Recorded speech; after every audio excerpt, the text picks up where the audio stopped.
ഞാൻ ആ വണ്ടാനത്തായിരുന്നു എൻ്റെ ഫ്രണ്ട്സൊക്കെ വർക്ക് ചെയ്തിരുന്നത്. അപ്പം ഞാൻ വണ്ടാനം ഹോസ്പിറ്റലിൽ വിളിച്ച് ചോദിച്ചു എനിക്ക് വോളണ്ടറി ആയിട്ട് വരാൻ വേണ്ടിയിട്ട് പറ്റുമോയെന്ന്. അപ്പോൾ അവർ പറഞ്ഞു ഇപ്പോൾ അവിടെ വേക്കൻസി ഇല്ല, വേക്കൻസി ആകുമ്പോൾ അറിയിക്കാം. അപ്പോൾ എൻ്റെ ഹസ്ബൻഡ് പറഞ്ഞു എൻ്റെ വീടിനോട് ചേർന്നാണ് താലൂക്ക് ഹോസ്പിറ്റൽ, അവിടെ ഒന്ന് പോയി നമുക്ക് ചോദിച്ചാലോ എന്ന്. അപ്പോൾ ഞാൻ എൻ്റെ ഫയലും ഒക്കെ ആയിട്ട് ഹസ്ബൻഡുമായിട്ട് താലൂക്ക് ഹോസ്പിറ്റലിൽ ചെന്നു കാശ് രൂപം കൈ വെച്ചുകൊണ്ട് ഞാൻ പറഞ്ഞു എനിക്കിതേപോലെ OET പാസ്സായി, എനിക്ക് 6 മാസം ഇവിടെ വോളണ്ടറി ആയിട്ട് വർക്ക് ചെയ്യണം, 8 വർഷത്തെ ഗ്യാപ്പ് ഉണ്ടെന്ന് പറഞ്ഞു.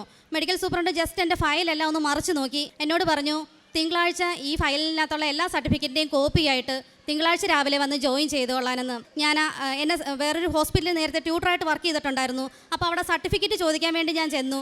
അപ്പം അവിടെ ചെന്നപ്പോൾ അവരെന്നോട് പറഞ്ഞു നിങ്ങൾ പഠിപ്പിച്ചിരുന്ന കോളേജ് ഓഫ് നഴ്സിംഗ് അടച്ചുപൂട്ടി, അതുകൊണ്ട് ട്യൂട്ടർ പോസ്റ്റിൻ്റെ ഒരു സർട്ടിഫിക്കറ്റ് തരാൻ പറ്റില്ല എന്ന്.